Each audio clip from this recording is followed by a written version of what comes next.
Well, I think the first thing is Wes Ball.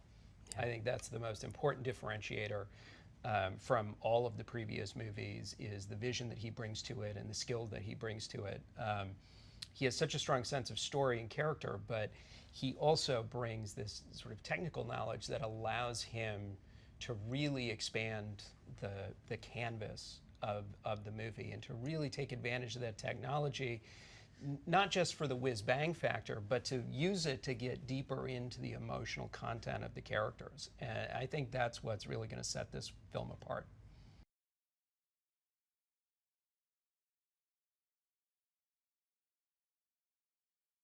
We wanted Proximus to be a different kind of villain.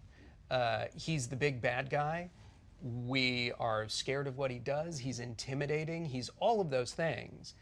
But he's got a real strong point of view that maybe isn't wrong, and he's charismatic. He doesn't lead by fear necessarily. He leads by drawing people into his vision of the world, and it's not he's not a mustache twirling ape up on the thing.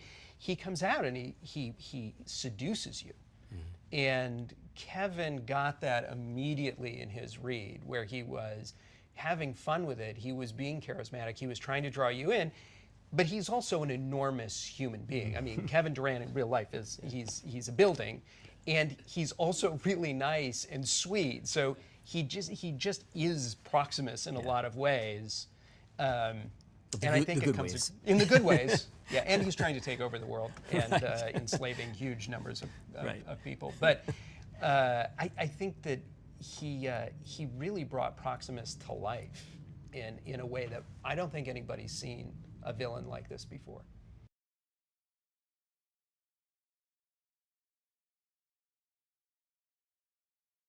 One of the best things that we did in preparing for the movie is we hired Alain Gauthier, who created Cavalier.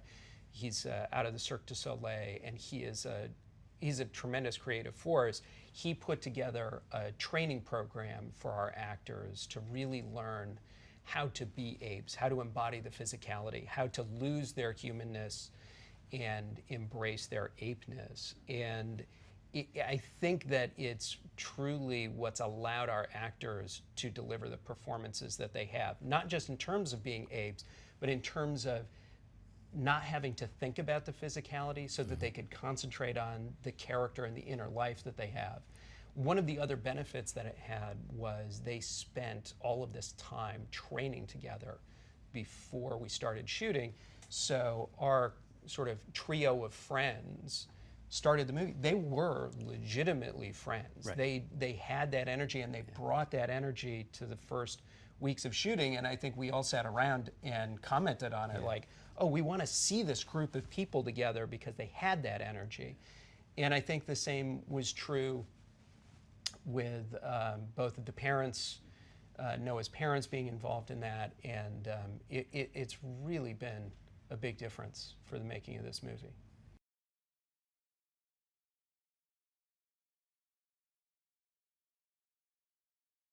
Seeing apes do human things is a fascinating thing to watch. And seeing ape societies develop, and will they make the same mistakes that we made, that's another fascinating thing to kind of track. Right? I mean, yeah. I think one of the things that's so interesting about science fiction in general is it allows you to look at yourself and the present day through a prism. It allows you to put it in the future, put it in space, have monkeys say it.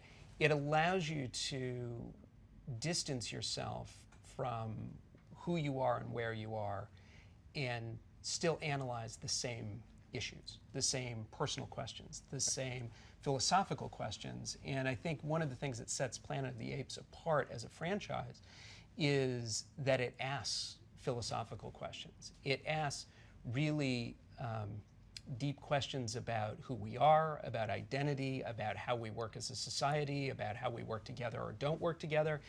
And it does it as part of a big entertainment.